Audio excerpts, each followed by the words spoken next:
Sa gitna ng lahat ng aligasyon laban kay Clark International Airport Corporation President Victor Luciano, siya na mismo ang pumunta sa tanggapan ng XXX para sagutin ang mga akusasyong ibinabato sa kanya.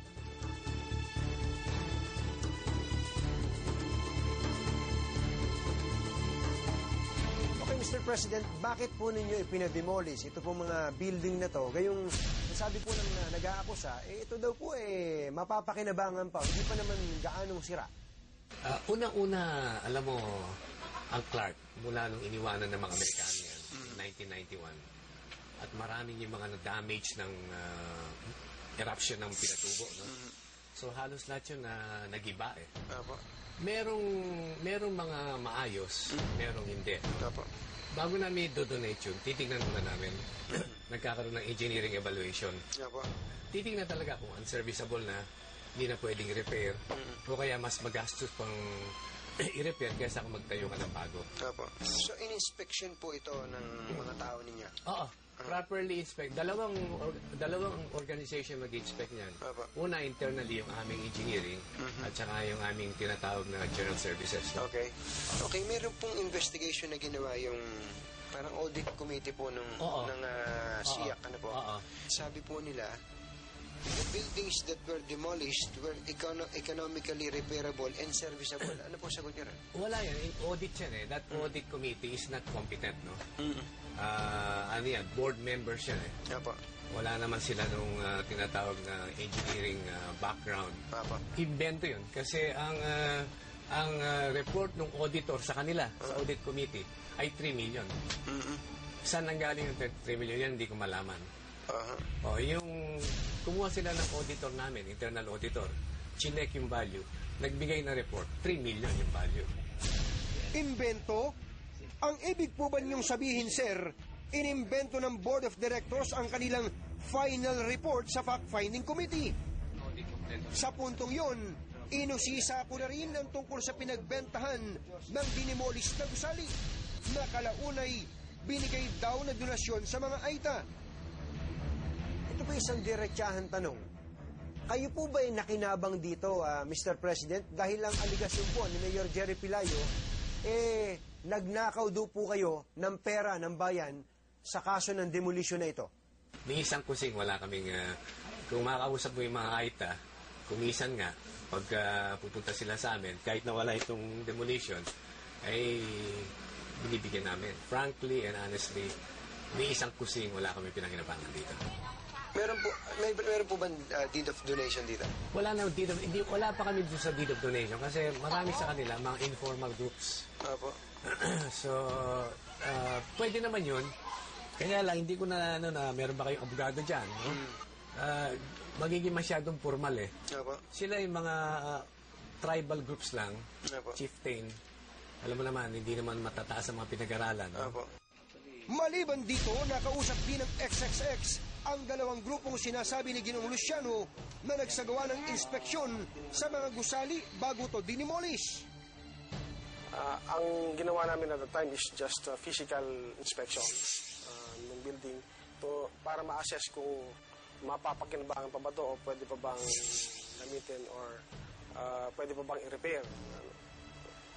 So yung mga buildings na ito na makita namin, sira-sira na yung loob at pagka ipagawa man, masyado ng mahal. Makikita mo dyan kung sa labas, makita mo parang magandang building. Pero pumasok ka sa loob niya, ay kung na siya, sira-sira na. Lalo na yung mga kahoy, inano ng anay. Namumulot ng mga... Sa harap na magkaibang opinyon ng dalawang panig sa isyong ito, ikinasa na namin ang sarili naming investigasyon. Kasama ang isang independent engineer, personal na sinilip ng XXX, ang gusaling dapat sana'y na-demolish na rin, kundi ipinapigil ng Board of Directors ng SIAC. Halos giba na rin ang buong gusali, pero nakatayo pa rin ang mga bakal nito. Talaga nga bang wala ng halaga ang mga materyales ng mga gusali? Dito sa natitira pang nakikita ko, yung mga bakal pa na nandyan, sa tingin ko maganda. Kung gusto mong itayo ulit, sa tingin ko po pwede mo pang itayo. at magtayo ka ulit ng panibagong warehouse, kung yan ang gagamitin mo, pwede mo pang gagamitin yan. Mukhang hindi pa sira eh.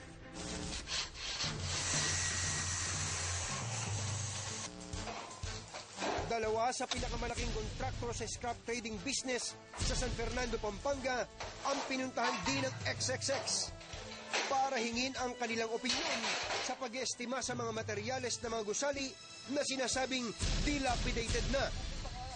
Ayon sa kanila, noon daw ay nakita rin pala nila ang naturang mga gusali. Kaya naman kung naabisuhan daw sila sa nangyaring bentahan, malamang daw na sure buyer sila. Nakita ko na yan. Kaya lang, sabi sa amin na i-demolish. Pero hanggang sa nalaman ko ng taon na ito, hindi na ako nabisuhan lang. Pero interesado ako. Sariwa pa, maganda. At alam ko, yung klase ng yero, parang first class kumpara ngayon. At saka yung mga kahoy niya, compare sa bago ngayon, malayo siya. Per building ang estimate ko eh. Noong unang tinignan ko yan, unang tawag ko nun, 1.5 per building eh. Sa pag-iestima ng dalawang independent contractors, lumalabas na malaki pa ang halaga ng mga materyales na sinasabing dilapidated na daw. Bakal malaki halaga nun. Yung uling kinalas na yun, yung pinakamura nga, 2 milyon. Pataas.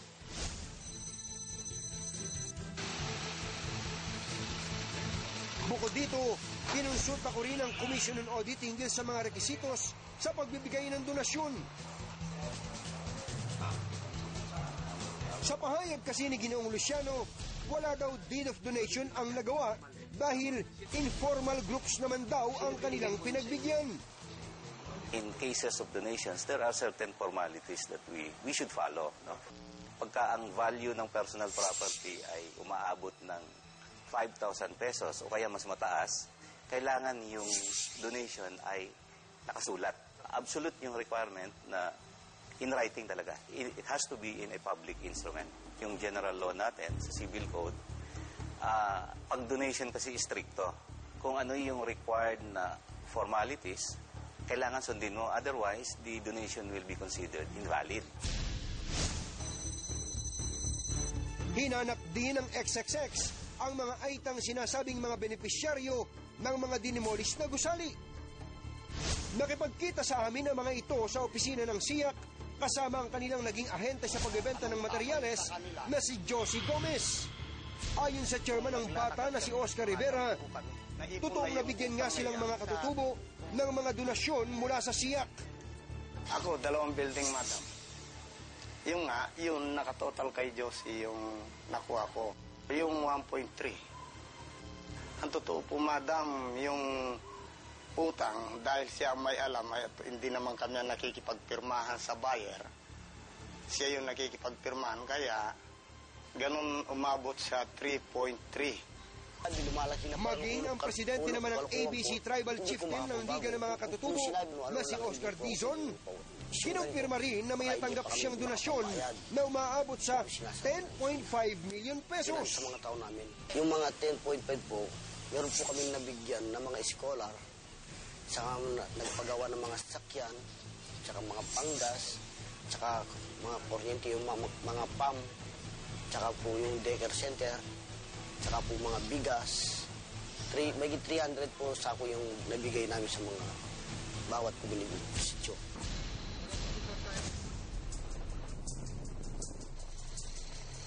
Isang sityo ang inakyat ng XXX para beripikahin kung umabot nga ba sa kanila ang milyon-milyong donasyong galing sa SIAC.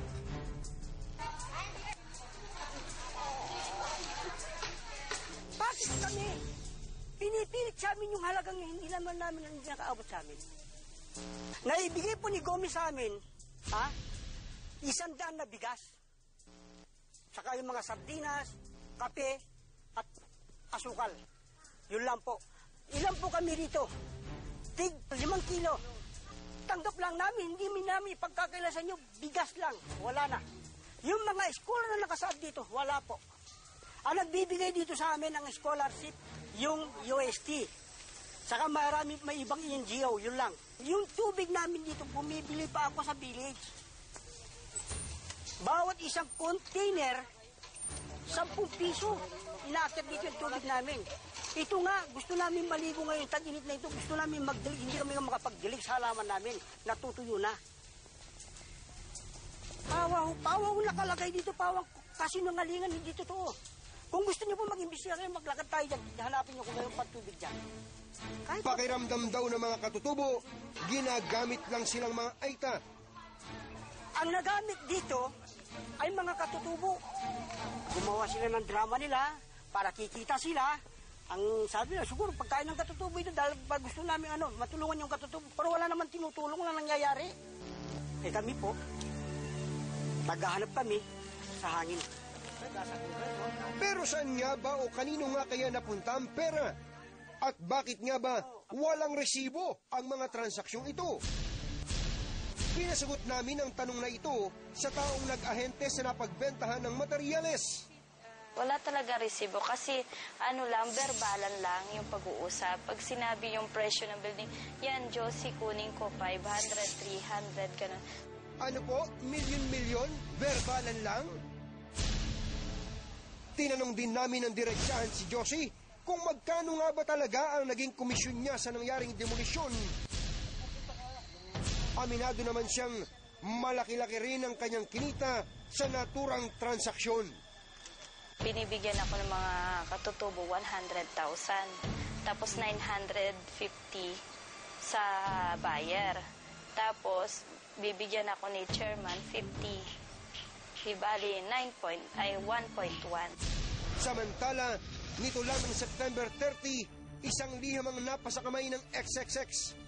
Sulat yon ng Board of Directors ng SIAC sa tanggapan ng Ombudsman. Hinihiling ng mga ito na pansamantalang suspendihin ang presidente ng SIAC na si Victor Luciano. Sa dahilang maiimpluwensyahan daw niya ang kanyang mga sariling biktima para pumabor sa kanyang mga ito. Ilang mga dokumento rin daw kasi ang nadiskubre nilang dinoktor at inimbento daw ng presidente nang may lumabas ng mga reklamo laban sa kanya. Isa na rito ang dokumentong ito.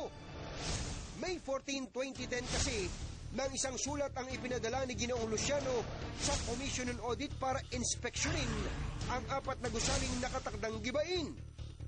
Pero sa isa pang dokumentong May 14 din ang petsa, sinasabing na-inspeksyonan ng COA ang 4 na gusali bilang tugon sa hiling ni Ginoong Luciano.